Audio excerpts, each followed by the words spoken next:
and welcome everybody here on this day. So we hope the rain will hold off. Before we begin, just a couple of quick announcements. We want to thank UNO and its Alumni Association for providing the space to us, and the UNO Foundation and its Legacy Society that provides the coffee and pastry. Liberty for Lunch is a separate 501(c), but UNO and the president that are about like to that, his demographic like that, people in us. news. If you're not in, That's good. Seconds will be drunk. No, not cue it up right now. and no fund for you to pay for our Facebook and our email and those kind of things. Board members are all volunteers. If you're a board member, raise your hand just so people can see who keeps this thing going. Sort of scattered around. This has a audio hour. Sure is a audio vote. Please run it. Do you have any? For help with the Learn Before Lunch website. Or an email blast. Several people here offered to help. Thanks to all of you who did offer to help. Because I was getting in a panic, getting close to the end.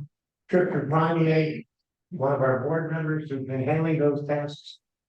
Came back to New Orleans, he was gone for the summer, came back and the new grandpa and grandmother. So anyway, thanks to everybody who volunteered. We appreciate that. I ask that you turn off your cell phones or put them on airplane mode. If you're on Zoom, That should have you connected to the. be on mute. And if you wander off somewhere, restroom or something, turn off your camera. And I just connect and put in my pocket. You sound like a celebrity. Keep that up. And then just. Just on one, two. What? And now, today's speaker, he was recommended. One of you might be working for me, or not actually learning for me. Dr. Fred Husserl, he recommended the speaker. Fred was born and raised in Colombia. That's going to be playing in the final for the World Cup this weekend. He came to New Orleans for his medical training in Tulane. He then went to Oxford where he was a nephrologist. And now in retirement, Fred is an avid photographer. He's got a show coming up later this year. So I'll turn it over to Fred, who will introduce our speaker. Thank you. And today's really a special day. You got to kind of walk out of here and say, wow. Because if you don't know Gus, you're in for a treat. If you know Gus, this is a chance for you to relearn it. Gus has been around for a long time, 45 years doing photography, born and raised, 9th Ward. He used to bicycle and stuff. Well, his dad did photography on the side, and his mom is an educator and a remarkable woman. And he's the result of that. So he used to bike into he doesn't want me to say this, but he used to bike into K&B and take his photographs, and the guy at the desk would look at his photographs and say, and one day he liked one, and so Gus said, oh, I know what this is about. He used to take planned photographs, and those didn't work out, but the spontaneous one did. And since then, he's been shooting stuff that's planned, spontaneous, on the street, all over. And if you see his images, you're going to realize that he is the New Orleans photographer par excellence. He's got visions of everything and everybody. Many of the photographs have to do after Katrina, and his series of watermarks is absolutely remarkable. His CV is really long, but very briefly, he's had images in multiple magazines, including Upscale, Tribe, European Vogue, Ebony, Jet, etc. He's taken photographs for Records Festival for over 20 years. He's been at Jazz Festival multiple times. He's had an exhibit there in 2016. I forcefully had to share with him some space at the Colombian at Jazz Fest this year because Colombia was an invited country, and so he did all the photographs at that stage. But he had permission, I didn't. So he got to do the real stuff. I just kind of hung around, but anyway. His people project is an amazing piece of work where images from local are taken. And he shares those images with you as a subject. He's taken probably, I'm guessing, more than 4,000 portraits of New Orleans people, and it doesn't matter who you are, where you come from, how you're dressed, and you always look great. And somehow you pull out who you are, what you are. It's really amazing. He spent some time at the John Mitchell Center, and that was transformative. I saw images that he printed on coffee filters, and hopefully he tells a little bit about it. On coffee filters using coffee, modified coffee. Each image is absolutely stunning, and it's a full image.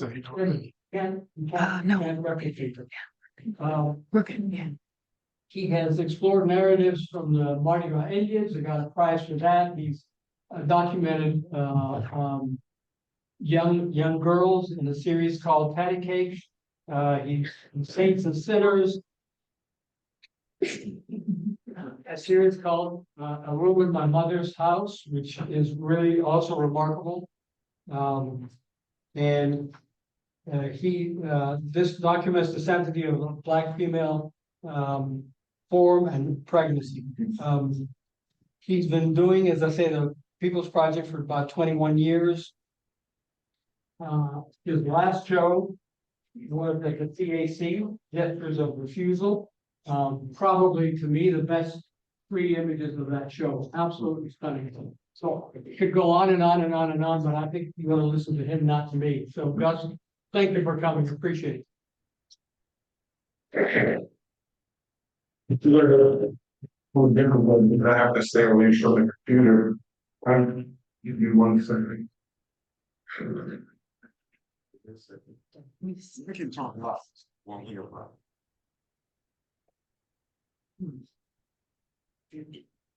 Testing 1, 2, 2. Testing 2, 1, 2. So while she's getting that together, I'll just project. Okay, I'm excited to be here. I got here early. It was 5 o'clock. I was like rehearsing all of this stuff. And I was like, what the hell are you rehearsing? This whole project is not, if you're here for a technical explanation about photography, you came to the wrong place. So we're going to talk more about that internal thing, that childlike creativity, taking a picture with this, not with this. Because if you shoot with this, it's going to tell your eyes what to do, when to shoot, when not to shoot. I've been doing that throughout my career. Pretty much the majority of my career I've been shooting with my heart more than my eyes. And a lot of that comes from my mother. My mother is probably one of the best photographers I know.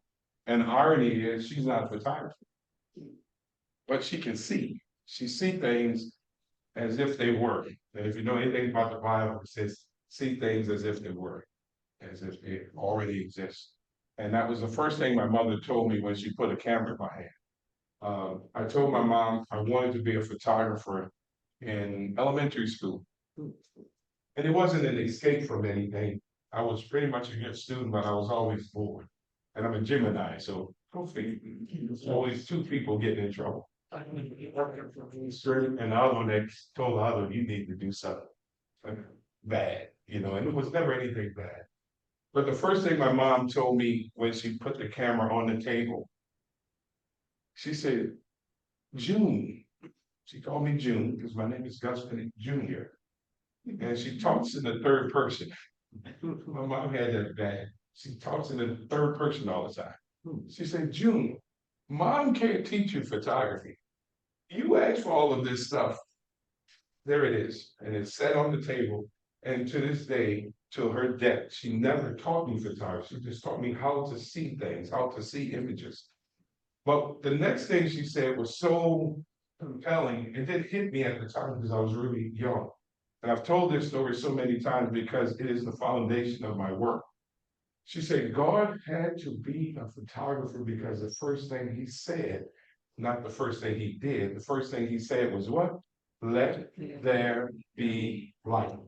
And if you know anything about photography, photography is all about controlling light. Well, the one thing she didn't buy me was what? Flash units. She said, I can't afford that. You got all of this stuff.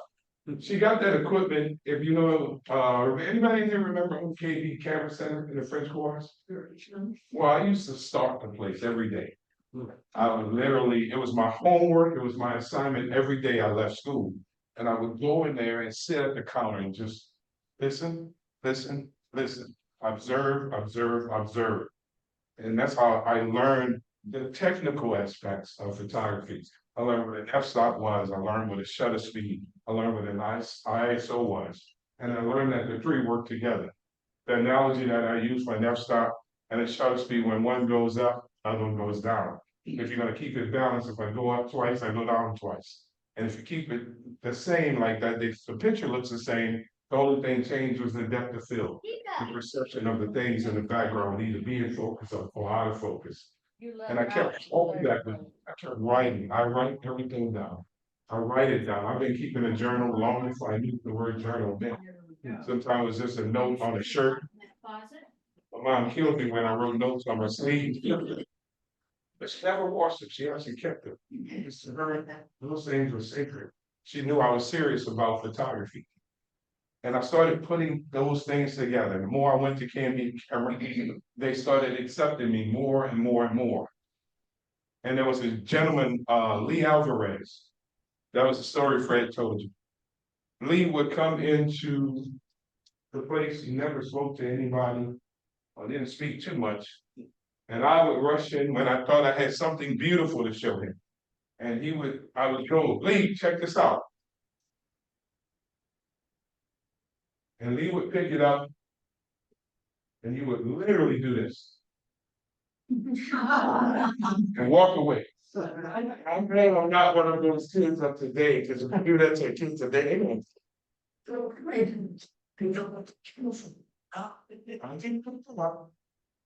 And I looked at it, you know what was wrong with everything is great English.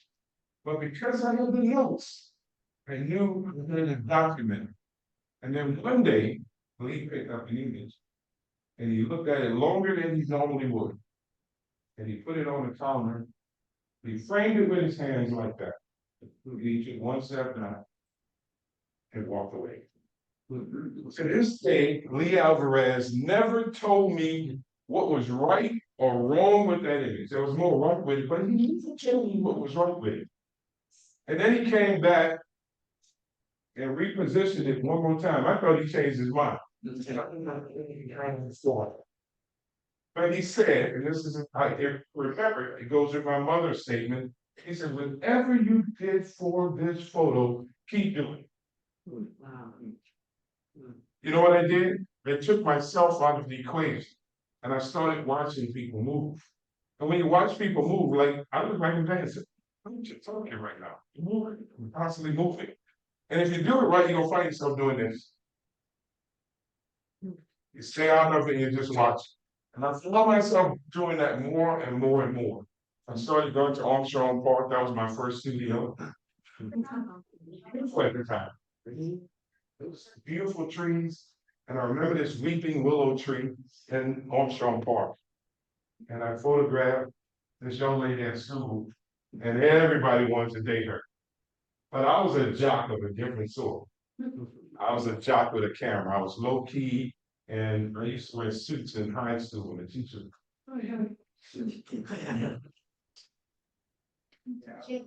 I used to first go and buy jackets and blazers and vests. I think I had 100 different types of vests at one time. And everybody would notice me. And most of the students with me thought I was older than I actually was because I wore a suit. And the camera and the suit started going hand in hand. And more students started letting me take their photos at lunchtime. So I would get my lunch, go in the gym, there was a staircase, and I had a little background set up on the wall. This is at Joseph S. Clark High School, by the way. At first I started, it was free. But when I became class president, it was always a fundraiser at that point. It was just pay me $1, it's nothing expensive. But when you multiply that by 360 plus students just in the senior class, and then the juniors wanted then freshmen had to be somebody, so they started coming. I'll get 50-cent discounts. It was still learning. And those faces, there's something magical about faces. When you look at a face will tell you everything, because I've been scanning your faces. There's 3 people in here that have been having a smile on their face. You're one of them, right there. Yep, see, you looked around. You're probably next to you. I've just been looking around.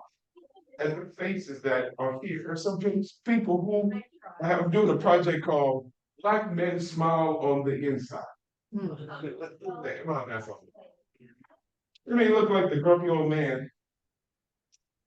Happy as hell, really. And you know they happy when the young lady passed by and things change. But when everybody else passed, they're just sitting there with the happy, grumpy face. You never see the smile, but they're happy. You know they're happy because they get up every day. Most of the guys I know, they're either in McDonald's as a group celebrating their retirement, or I call them the neutral ground scholars. They're sitting on the neutral ground in the city, or they're sitting next to their favorite store. You think they're hot, but you never notice they're sitting in the shade side of the building, and they're fine, they're comfortable. My projects start from my interaction with the community.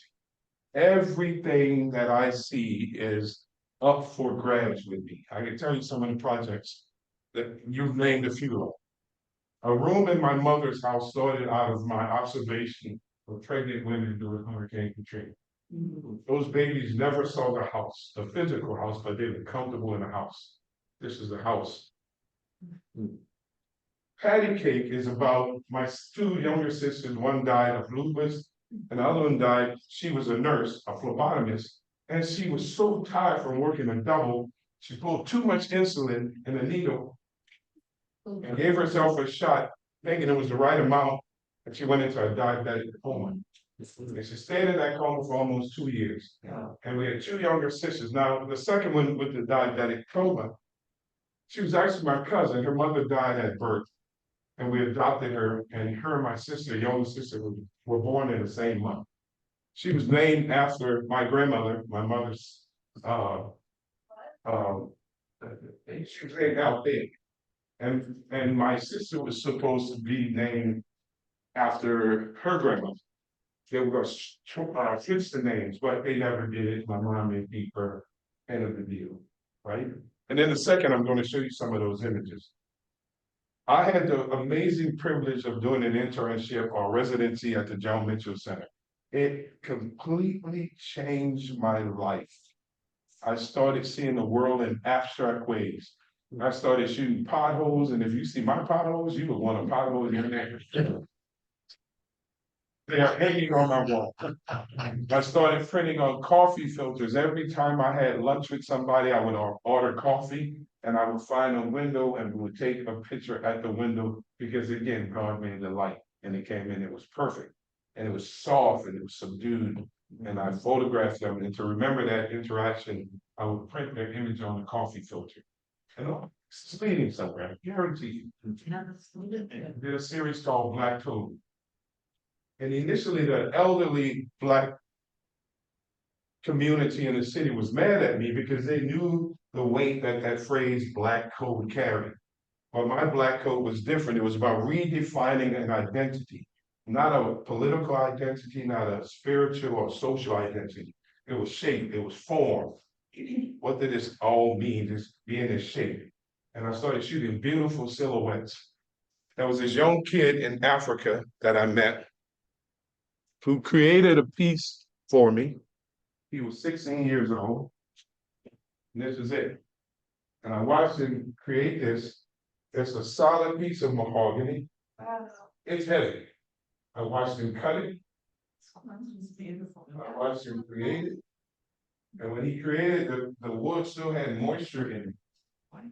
And over a 10-15 year cycle, it started drying up and it started cracking because the moisture was being released and the wood was changing and it had a crack in it. Now, I went to Tulane, Homicide Research Center, and asked a friend of mine, what should I do? She said, leave the crack, because if you put something, a wood filler, you're taking a value away from it. Because whatever you put in it, it ain't gonna be wood, it's gonna be the filler. We used to say leaders. And his kid learned from his elders.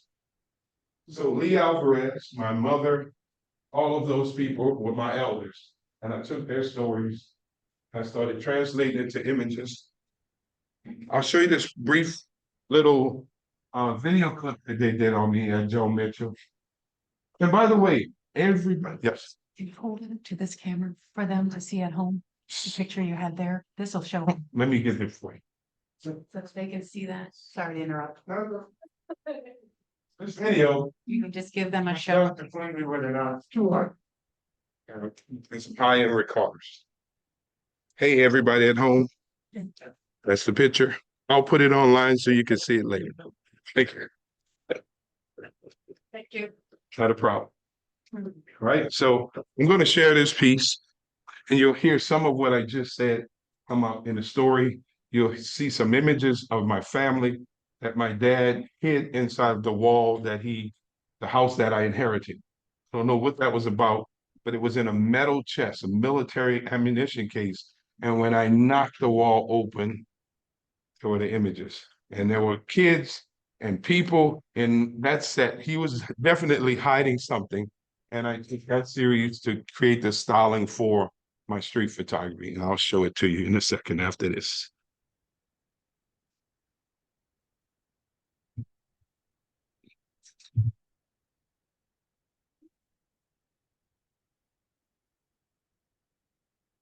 Is there audio on it? It should be connected to. I'm a Mac guy. At home, give me a second. We'll pause if you're listening to it. We're going to pause on this side so we can hear it. Give me a second, everyone. I need to change the outputs. And again, while that's setting up, it's going to hear where my sound is. From there too. He used to be a teacher. So one of my guys right there, Brother Boss, love you, man. Still love you. I'm your self. And my man Polo in the back. Polo is an amazing photographer. He's all low key back there, but he's Polo. I don't have my images on the shoe yet.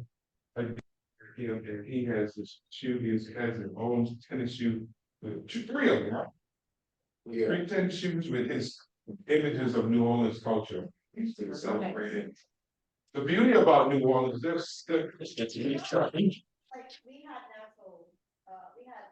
of New Orleans, there's so much talent in the city. I mean,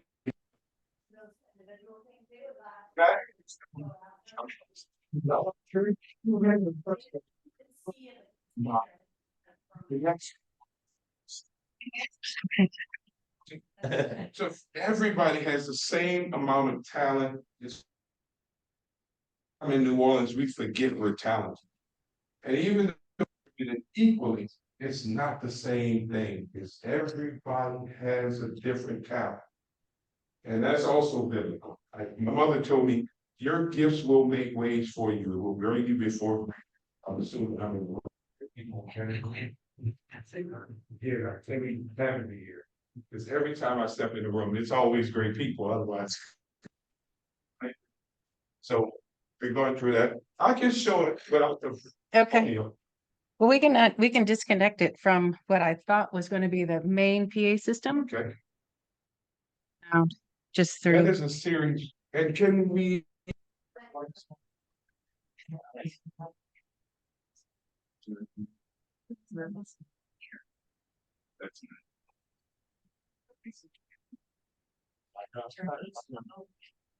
yeah, the census. So for about 13 years, I started probably a year after Hurricane Katrina, a project called the New Orleans Speakers Project. It was a simple project. My grandmother and I inherited her house. And I was the brother. So I said, to hell with what she said. Everybody coming to the front door. And say New Orleans is full of spirits. Because when I got a ladder, take something off the ceiling, I felt this. It was her. And I fell off that ladder. Oh. And the doctor has this big stuff. He did a couple of things. I was just right, but I was immediately reminded that we live in a city full of spirits. So be mindful how you talk about people. Because she still told me this is my house. Yeah.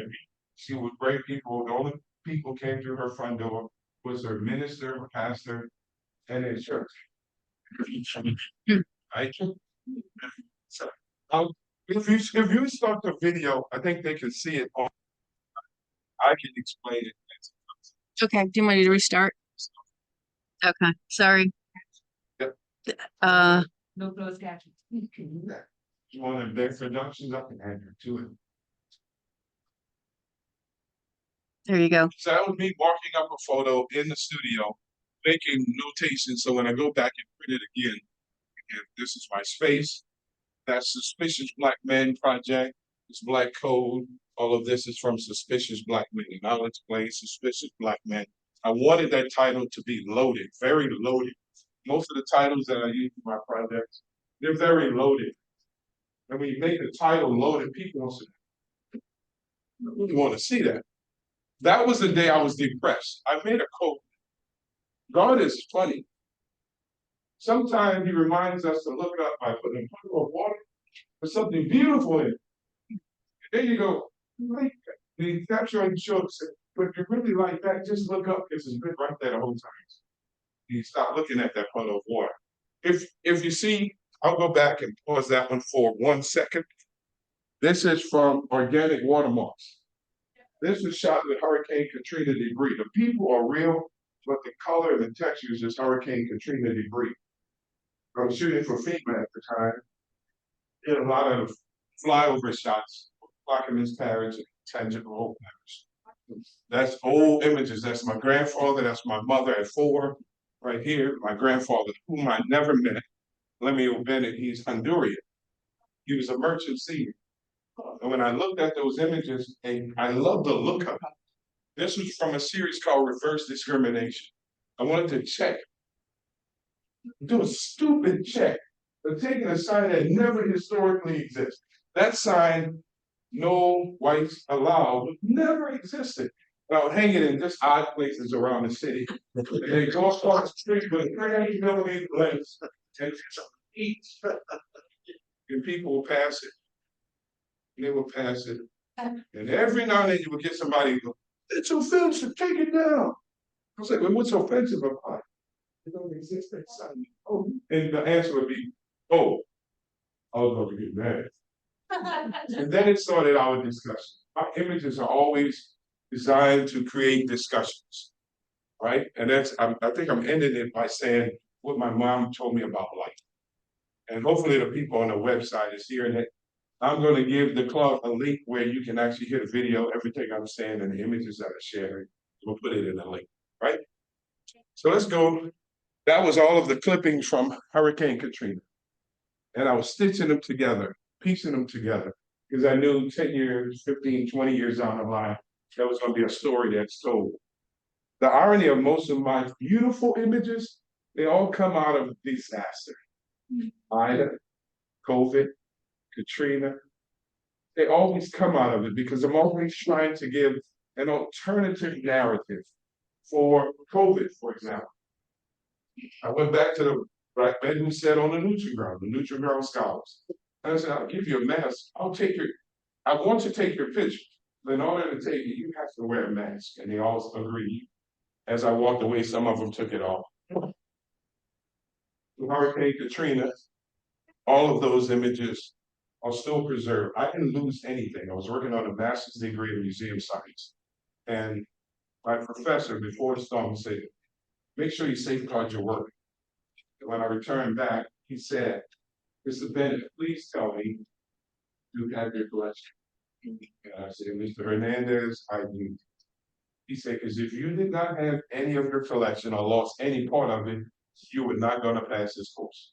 You cannot get a master's degree if the very class we were going through at the time, or at the beginning of the storm, said, this is how you preserve your manuscripts, your images. How many of you have a good, I know y'all store your insurance papers, birth certificates.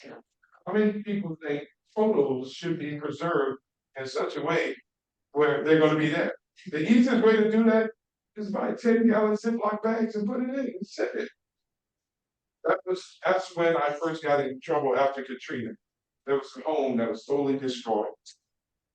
And the pictures were preserved, neatly preserved.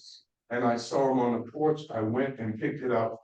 And I literally sprayed my name, my phone number on the building. And I let them know This is the Wi-Fi. I mean, it's kind of late now, they but are fine. I think And it's the as I birthday turned, choo-choo. walked So 15 officers, state troopers and PD, guns drawn, was about to arrest me for looting. And it was that moment that said, this is so damn stupid. That's my number. And one officer took out his phone and went, and my phone rang. I said, you see? Yeah, now it's in a nice language. yeah. He wasn't nice about it. And I walked away thinking, this is so damn stupid. This is crazy. They're gonna lose their house and their family history. It's the biggest tragedy from Hurricane Katrina. Every one of those houses can be replaced. Every car, every couch, every television. Can you imagine that person that will never know what they look like as a kid? There's no photos. Because most of us in here, how many of y'all have family photo albums? See, the number, every time I ask that question, the number gets smaller and smaller. Because where is it now? On our phone. And we don't have access to it because in order to look at my family album, you gotta have my thumbprint, right? And I'm not giving you my thumbprint. There used to be one person in every family that was the keeper of records and seals. There was always one person who documented Uncle somebody, Uncle Charlie, Uncle whoever. He was an agitated guy that showed up at every event. God damn, man, leave me alone. But when he died or somebody else died, we looked for Uncle Charlie because he had everything. We don't have those people anymore. And we had those mothers and grandmothers. Say that for a moment, your mind, but it's like wrong, right? And when you walked in their house, they were right, sit down. That's what they did when you walked in and when you walked out. They were checking to see if you took your photo out the photo album. My mom did it faithfully. She'd go put her hands in your pocket. Because every time we would visit her, the pictures disappeared. And she knew we were taking it. And Tiffany was the one that took all of the pictures, my younger sister who passed. And when she passed, we didn't have pictures of her because she took all of the photos. And so she started putting it under lock and key. Right? Let me share some work with you.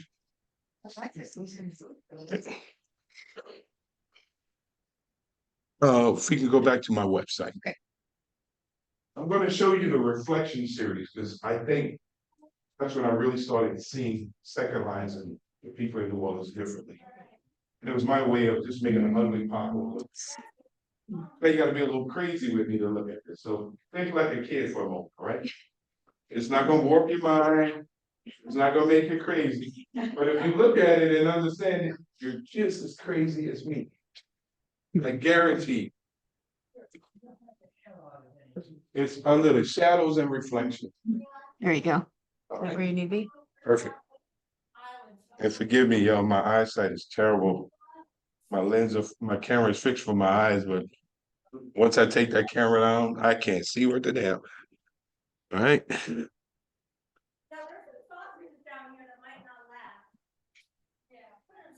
So that is a genuine New Orleans pothole. I guarantee there's no gimmick, there's no trickery, there's no photoshopping, there's no nothing. Everybody see it? I believe that's a photo? It is. How did I do it? Anybody want to take a guess? Think like a child.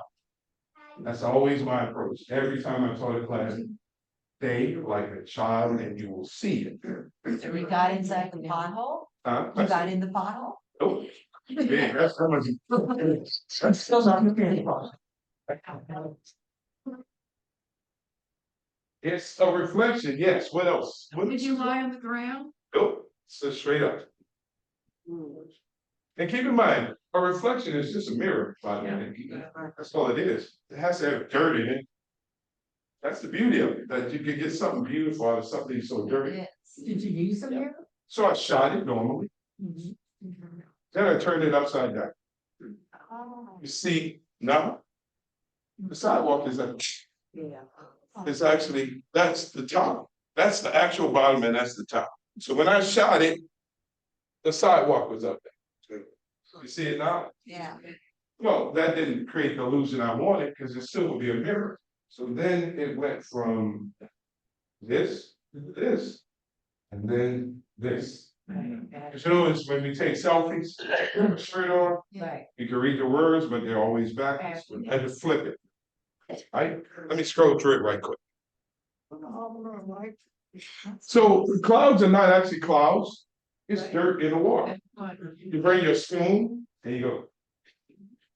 And you get back. That's not clouds, it's dirt. They keep a pocket full of rice when you want a ripple. I didn't put a ripple in there, but when I want a ripple, I keep this short grain rice. I tested short grain and long grain. I do that kind of. It does make a difference, but the ripple is not a tornado. It's not a big old thing. It's small and subtle and it moves like that. So, and it's short grain rice work perfect. Right? And the white stuff you see is just debris, flowers and grass in the water, right? Again, the same effect, it's upside down. But you see there's little movement in the water. That's the effect of the rice, right there. Now, every now and then you have to put the ripple so the brain can process it back as a reflection. Because if you don't have a ripple, you start seeing it as a watercolor-ish type photo. All right, you have to put something because I knocked the solid stuff out, and this is pretty much all water. Right? And I do have a journal that I log every time I come across beautiful potholes. It has to work with something nice in the neighborhood, by the way. You don't want an ugly reflection. And I jot it down, and I take a picture of it, and I have my GPS in my phone give me the coordinates. Then I copy the coordinates and text later, so I can always hit the link and it takes me right back to the pothole. And you have to do that because when you saw it, it wasn't raining. So when you need to photograph it, it's not there anymore. It might be flooded, but you have to know where it's at. Photograph it, all right? Sounds crazy. I told you, you don't have to think crazy like me. Oh, I like that.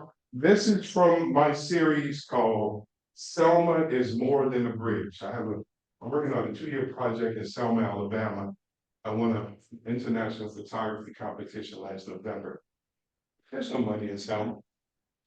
And I've never chased money in my life. I chase opportunities. Opportunities create possibilities to make money. And from being in Selma, Montgomery called. All those legacy museums up there, Brian Stevenson, look up Brian Stevenson. He's a powerhouse. And I met a woman and she said, "Hi, I'm Miss Duvernay." Wasn't the director, it was her sister. And I pretended like that name has no relevance, no reference to me. I pretend. You say Duvernay? Duvernay, because you know in New Orleans we say Duvernay. Right. And we go, I said, you say Duvernay, I say Duvernay. And we went back, made a joke. Then I took AI. I'm a fan of AI. I went to her conference and I walked with my camera and shot pictures. And I sent it Bluetooth to the laptop and I kept shooting. And I would go over every now and then and crop it. But if you get it right in the camera, you don't have to touch it when it gets there. It's already right. And while I was shooting, I had my phone with ChatGPT on. And I was going, Brian Stevenson was talking to Ms. Joanne Bland about such and such, that you agreed that they would work together. I remember the story. That they're going to work together at Troy University.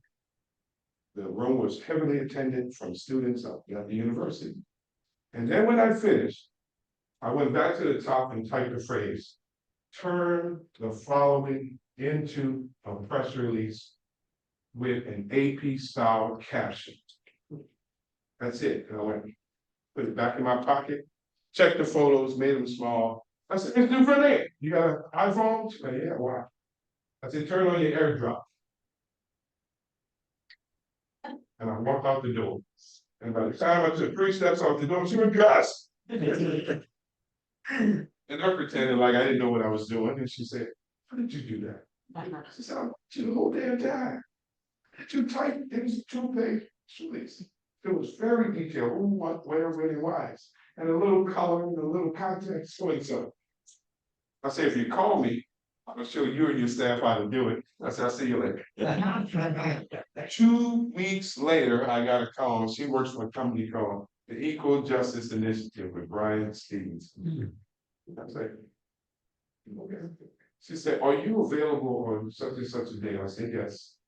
They wanted me, I'm the only person to photograph the civil rights sculpture garden in Montgomery, Alabama.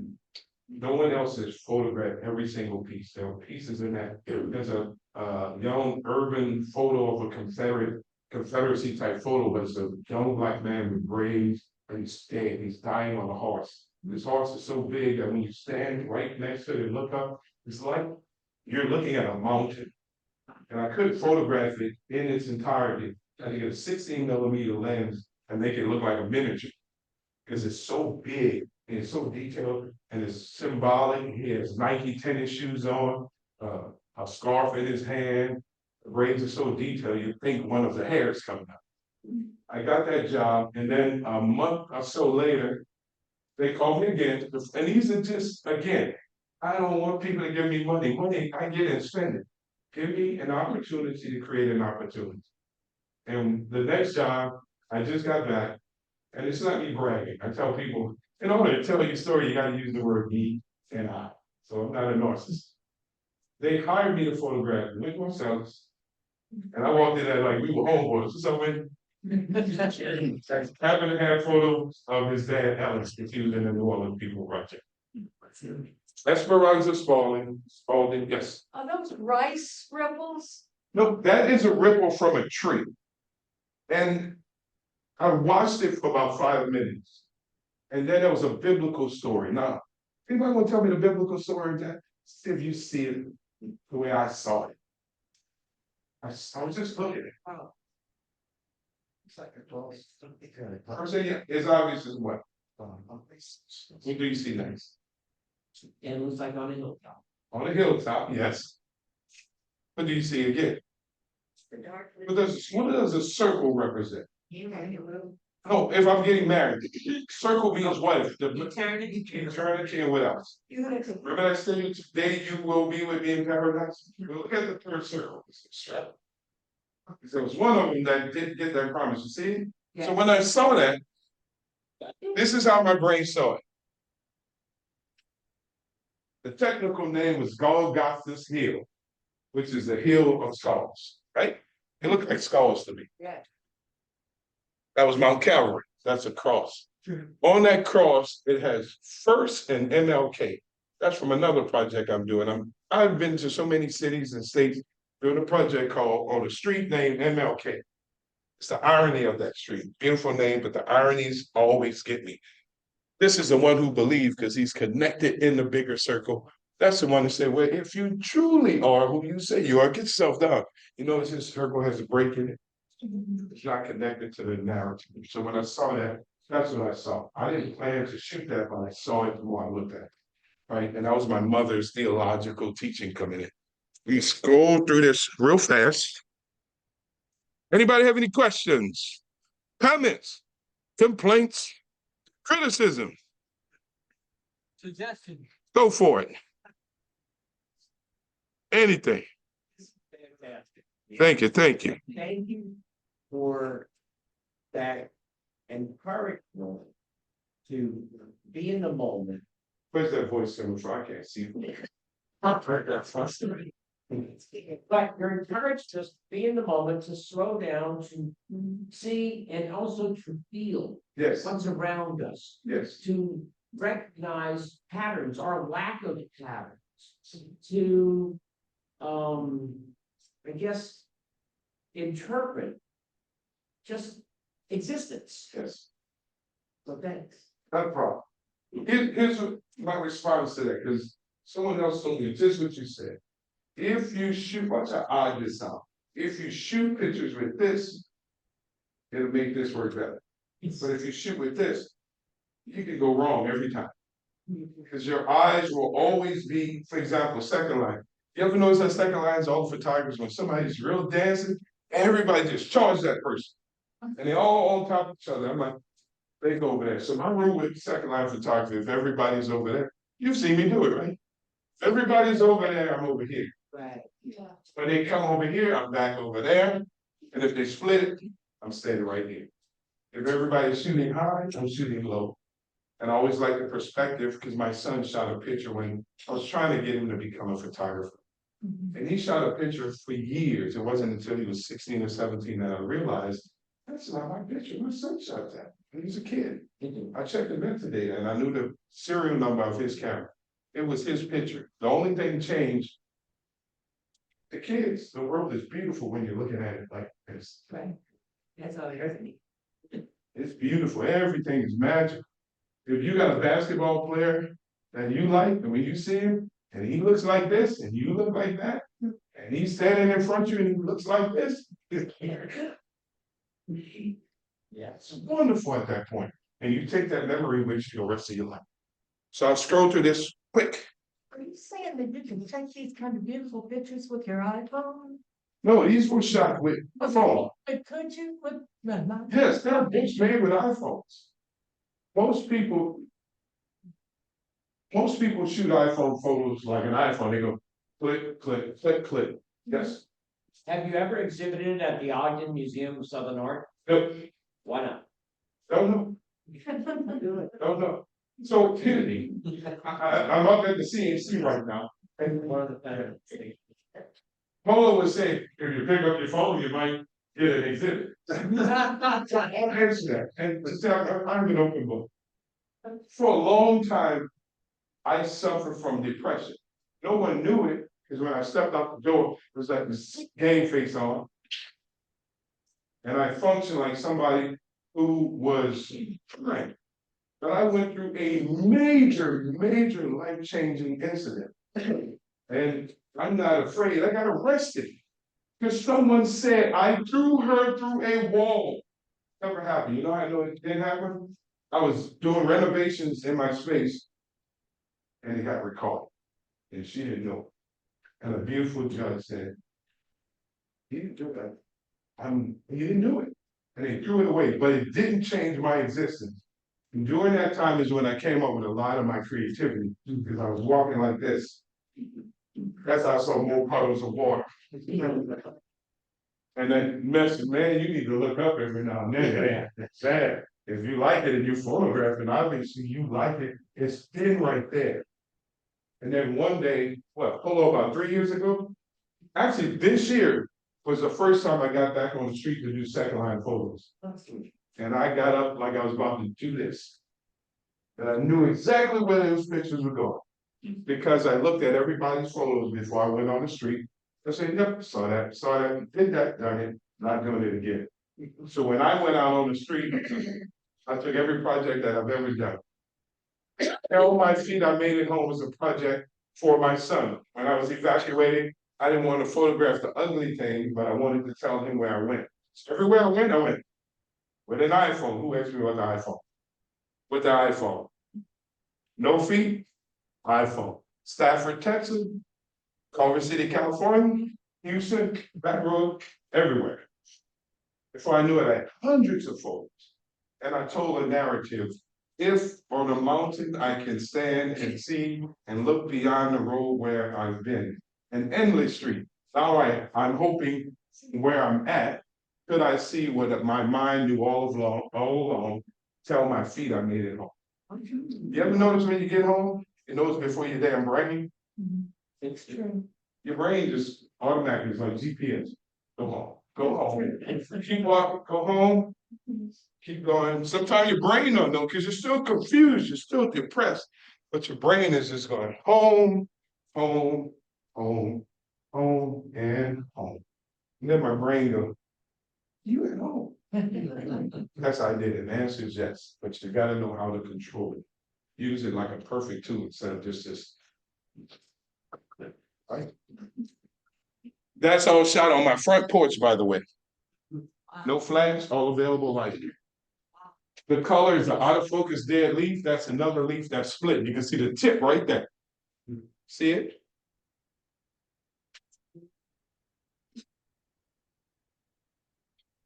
This is printed on sheet rock, plaster of Paris. You can still see the ripples in it. When we return, if anybody can remember when you returned from Katrina, the two dominant colors was blue and that ugly funky brown, that dirt that was on the ground. You remember that?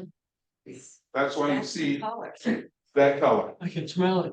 Yeah, it was terrible. I smelled it in La Place before I even got here. I started incorporating my mom into my photo. That's Eve in a destroyed garden called New Orleans. See the apple? It's my garage door. And so is that 2 photos together? That's actually about 12 images. Wow. It's a combination of leaves and it's simple. Remember that? Again, think like a child. Yeah. I had a Volkswagen with an electrical outlet. I made a shelf, put a scanner in the car, and I just started gathering leaves from different places. Put it on the scanner, close it, scan it. Anybody in here use Photoshop before? There's a filter called Gaussian blur. Just drag it all the way to the end and it's out of focus. That's your palette. Every color you see in the background is an out of focus dead leaf. Right? Her name is Heavenly Johnson. Not making it up. Heavenly got stuck here on the trip. And she asked me, sir, could you help me? She was a minor. And before I said yes, I said, get your mom on the phone. I said, put on video conference where she can see me. Then I took her to female relatives so she could stay with my sister. And they took care of Heavenly. Heavenly was listening, I'm a jazz fanatic. She was listening to music. And she was listening to Billie Holiday, Hush Now, Don't Explain. That piece you see in her hand is a statue that I photographed that was floating in the water. That's the edges of a pecan, the leaves from a pecan tree. That texture you see is some little painting I saw, and I stripped the picture out, and that was what I put together. And that was a Hush Now, Don't Explain image. Yes. See a face in her hand. That's the piece of sculpture. That was a wooden sculpture that I found. Right? Maybe. So I say all of this, find that, look, if I gave everybody a week of training with any kind of camera is just a tool. It's like a car. The whole purpose of a car is to get you to a destination. How we get there is the styling part. That's what cameras are. To me, a camera is just an f-stop, a shutter speed, and an ISO. Once you understand the basic of it, and you can do that efficiently, then start putting the creativity. The quickest way to do that is to start thinking like a child. As adults, sometimes we give up those gifts that we were given because we think too literal sometimes. For example, everybody put a picture of a cow, C-O-W, in your head. Everybody got the cow in their head? I'm almost certain that everybody don't see the same cow in this room. Right? Somebody's cow may be going left, somebody's cow may be looking right. Somebody's cow is eating, somebody's cow is sitting, somebody has a calf, somebody has a big old bull like cow. Think of the color. I'm almost certain that every one of you picked the standard color of a cow. My cow is pink. I'm certain of it that everybody picked the standard color. Now make it square. You see it now? Your same cow is now square. Is that possible? The Gateway thought it was. The Gateway Computer Company, their box is a square cow that they put their computer in. It's the whole modeling behind their box. It's a cow, black and white dots, patterns, and they made it. The secret to getting anything amazing, I'm not saying that's an amazing shot, it's different. Is to see it differently. Because life presents itself to you in a different way every day. You never see the same thing twice, right? And I know we're running out of time, so I'm gonna go through it quick. Her name is Elise Akeo. She was a Nigerian woman who I met in Africa who had just left New Orleans, and her church burned. Wow. That's the church, but I wasn't there when it burned, so I took 2 different color leaves and put it in the photo to make it look like flames, right? And they locked the church. She was really shy. She wouldn't open her eyes for anything. And to teach myself how to see something that's translucent on top of something that's translucent. Is that possible? So the way to see it, I wrap a bottle, a Coke bottle with saran wrap. One see-through thing with another see-through thing. The only thing made it possible was the drop shadow underneath that leaf. Because all this is an overlay. And then I put the drop shadow right here. Now it became 3D because it lifted up just by introducing the shadow. And the whole thing is printed on painter's drop cloth. You see the texture of the drop cloth? Because they were renovating at that point. Right? Same thing. Wow. Her name is Valencia. And as soon as she said her name, sometimes the name of a person can trigger you to say, I want to shoot her like this. So when she said Valencia, I immediately thought sunshine, orange, sun. And I said, just look up at the sky for me. And I created that leaf mask. It's not 3D, but I wanted it to look like a 3-dimensional mask. And again, what I had learned, this is painter's drop cloth, that's the loose thread. That's some newspaper, that's the leaf. Newspaper continues, and everything else is the color of an out of focus dead leaf. Size of that. That image is, I did them in 18 by 24, and I forgot the larger size. They sold out. I went to Boston and lectured one time, and they were walking out the door. And I hated it because I was like, I don't have one. They went, they gone, right? Show you one more project, and then I'll wrap it up. This is my most ripped off photo. Am I mad? Hell no. Because it gave me a lot of free promotion, because you know who held it first? The person who put it out was a guy named Boris Kojo. He's an actor. It came out, it got ripped off when those little girls in Rwanda came up missing by the Boko Haram. And somebody took that image and said, save our little girls. They made it seem like this girl was one of those little girls who was kidnapped. Her mother is a teacher, and her mother immediately called me because someone sent her mother that photo, and mom thinking my baby got kidnapped. And she called me and cussed me out like a mom. And I said, I didn't do it. Somebody took it off my website, put a note on it, and the second person that had it was Michelle Obama, holding it with the same message because they all thought it came from a legitimate source. And I put a cease and desist, and we tried to track it back and could not go back to the source. That's the image. And was I mad? Yes. But was I happy? Yes. Because people started calling me. All right. Is that a map? On What's that? the top right of it? Looks like it's Here? No, that's the floor in the office building. Well, I worked at Southern University, and when they lifted the carpet, that's just the concrete. And if you see the red lines, I don't know if you can see the red lines. Yeah. The only thing that will not disappear when you put a leaf out of focus is the vein leaf. If it has a red vein, it will stay there no matter how much you drag it out of focus. Again, I got sick of using Photoshop in a traditional way. If all of us use Photoshop, at some point we're gonna start making the same thing. The only thing that will differentiate us is our imagination. I went a step further. I found out that you can introduce your own filter set inside of Lightroom and inside of Photoshop. So when I picked a filter, there was no way anybody in this room was gonna have anything that looked like mine because I was painting with leaves that I interject as a filter and as a brush, right? So that's what made it different. She hated her back. I loved it. She hated the top part of her back because it was too straight. I forgot what the medical term is. She hated her back.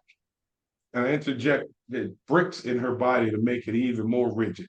You see the bricks at the top of her body?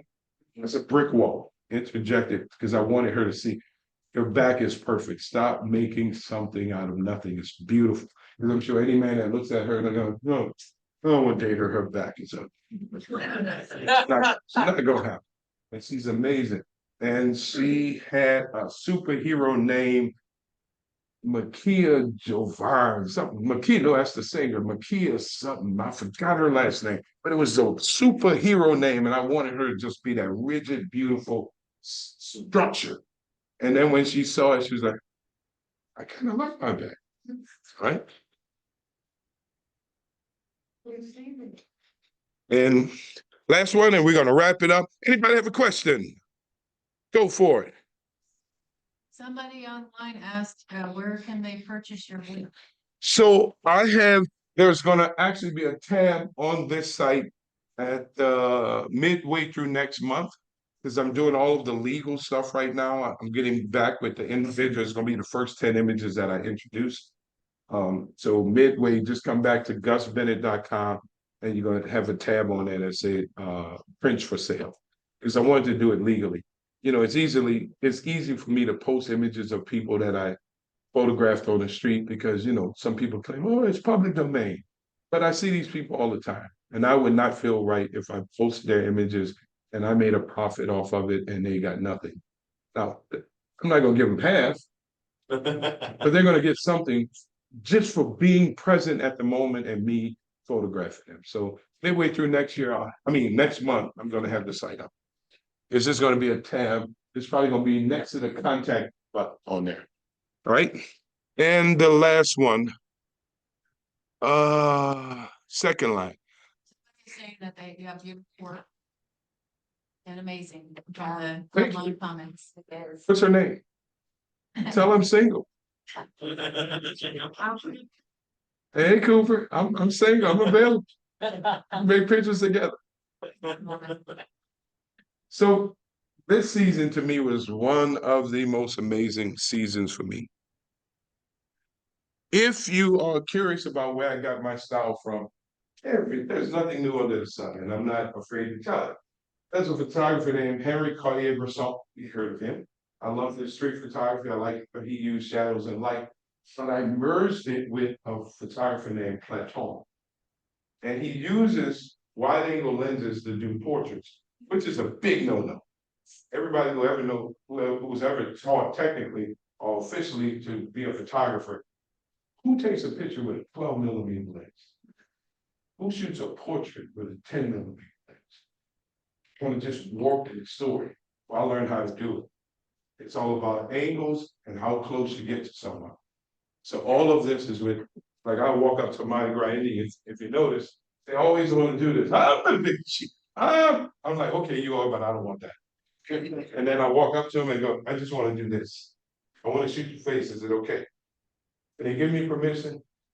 It's with the permission that I take their picture because I respect their culture. And that's how I was able to get that picture. And it looks like a Messiah warrior.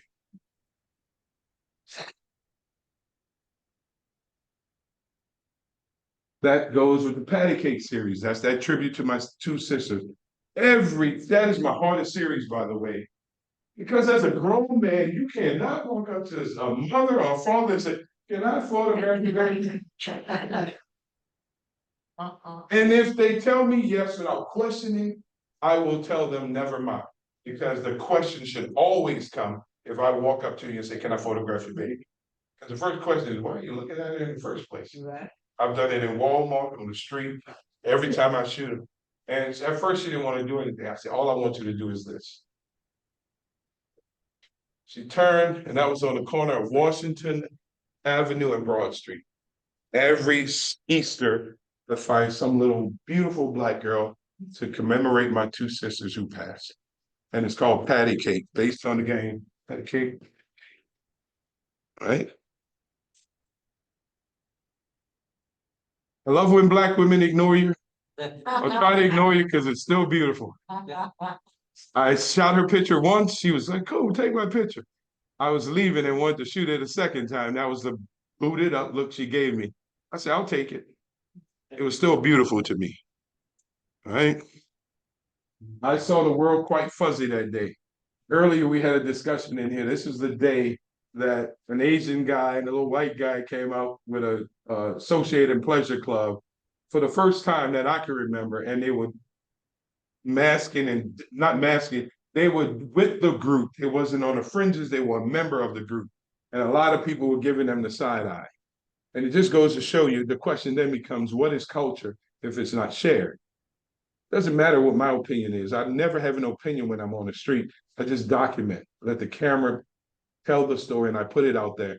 And when I posted this image, there was a lot of comments because there was a Vietnamese guy, and he was cutting up. There's a white guy, and he's cutting up, and he's definitely a part of the culture because when he's not dressed up, the phrase is everybody rolling with the dude. Everybody's going down the street with it. So I started asking the question, what is culture if it's not a shared experience? So I started photographing everybody. And because that thought was still cloudy in my head, I did selective focusing on it. Just to say, it's still a little cloudy. That's why I did it like that. Even with a mistake, you're looking at, if I took, for example, if I took this screen, you're looking at a section of an image about that big, because the image was terrible. And yes, I do make mistakes. I make them all the time, but the magic is I only show you the good stuff, right? That's magical. There's a lot of people who share too much and they share garbage. So their masterpieces get lost because you're trying to sort through it all. But I managed to look at the picture. So even if you make a mistake, keep looking at it, because somewhere in it, there's a moment. And I found that moment. That was the moment. Right? And she was beautiful. But something about splitting her face made her more intriguing to me. And every time I would split her face, I'd move over and she'd do this. And I split it again and she would move over. Keep in mind, I'm this close to her face with a 12mm lens. That's actually a 17mm lens. And if you see it big enough, it's me. That dot is not a catch light. That's me inside of the catch light. That's why I never photograph me, because if you enlarge most of my street photography, I'm in the photo, right? Again, that same blurry idea. This gentleman is an amazing dancer. And I saw him and I saw, what's the name of the statue in Rio? Christ the Redeemer. That's what I saw when I was photographing him. That's what I saw when I saw him dancing in front of the sun. This is what I call a happy accident. Every now and then God say, I'm gonna give you something special today because I see you working hard. And I was photographing the bass drummer. I'm thinking maybe I could get enough Remo shots, they might give me some play, some commercial playing by the image and use it. And just as I was just about to say, I'm done, I got it, the young lady stepped in the frame and the crown was on her head, the logo, and I kept going until the crown sat on her head. Wow. And it was so unscripted, but I responded to it quickly and made a happy accident into a magical moment. So that's one of the most important messages to take away from today. There's no such thing as a mistake. Like penicillin was created out of a damn accident, but it's every doctor used it. We use it. Somebody didn't clean the dish, if I remember right? But it was a happy accident that produced a good result. When I'm on the street, I'm always looking for happy accidents. I'm in the bottom of that trumpet. That's me. I assure you, that's me. I love shadows. That's that spirit dancer. I think second line, I do believe there's a third line that exists in this city. And if I was a filmmaker, I would create a movie where we see shadows dancing, and every now and then I'll dance this way and the shadow forget because it's so happy it goes the other way just for a moment and it reveals itself. But the spirit of this city is so connected with the people that it synchronizes movement with us.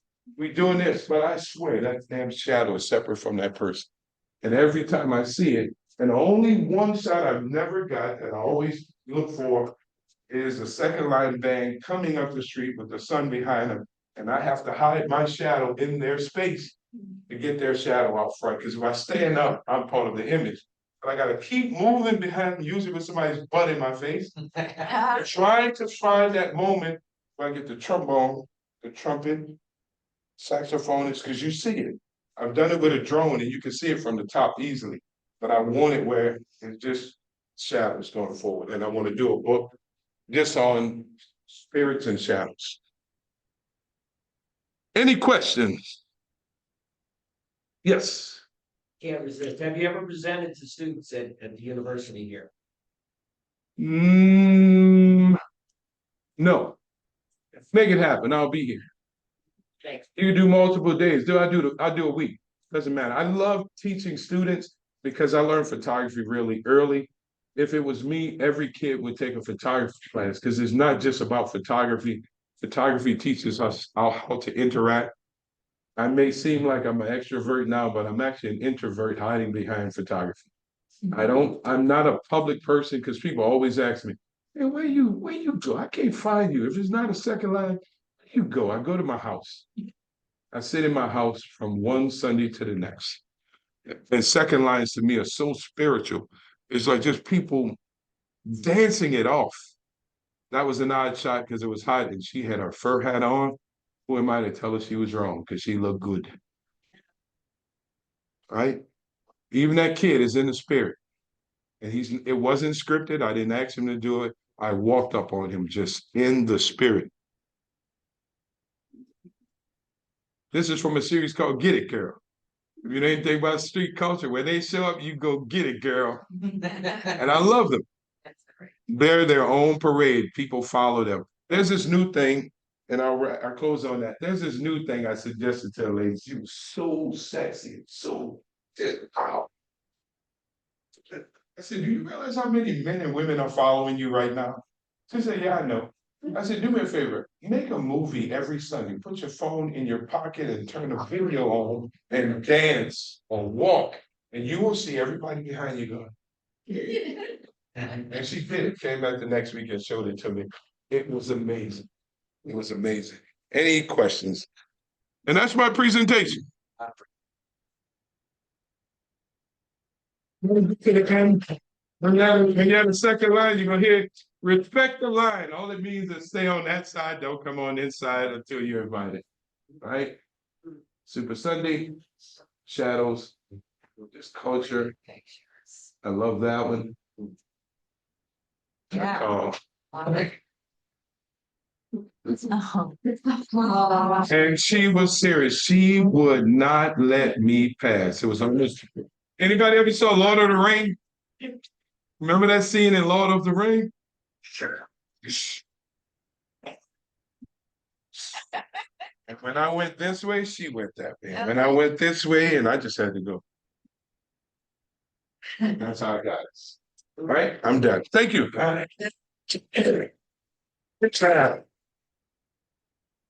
Couple of quick announcements.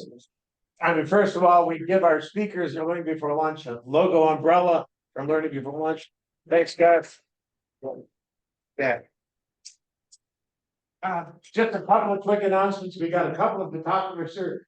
Polo's film. He's in a group show at Contemporary Arts Center. Polo, come up here. Can I interject for a moment? Yeah. Polo likes to stay low key. Polo has documented the underground culture, the rap culture, that urban hip hop culture of this city for years. And he was the only one doing it. No one thought it was important. He started with a Polaroid camera, so no one took him seriously. But his stuff was in Noma. I've never hung in Noma. I'm kind of jealous. And he's good. He's good. Speaking of Noma, one other gift for our speaker, Ann Duffy. One of our board members is a docent at Noma, and this is a book from Noma that she asked me to give to Gus. I wanted Ann to do it himself. Appreciate it. Also, Fred Huskell, who introduced the speaker, he's got a show coming up at which gallery? Sullivan Gallery in August 1st. He's a photographer, as I said. Our next program is on August 8th. Our speaker, Robert Bobby Freeland, is going to be, he's a member of the America 250 Louisiana State Commission. They're working on celebrating the 200th anniversary of the United States. He's going to talk about the commission and its work.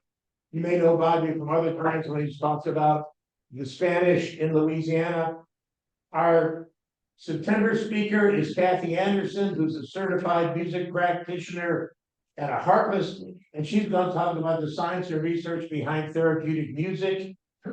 And we hope you'll attend. We look forward to seeing you in the future. We've got a whole lineup on through the spring.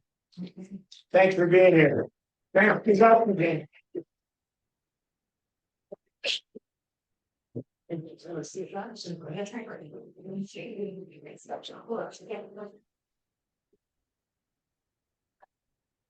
That's you make somebody else sick. Cook up the this thing you can't comment education. Take a photo of my daughter too. She's a beautiful woman. Sure.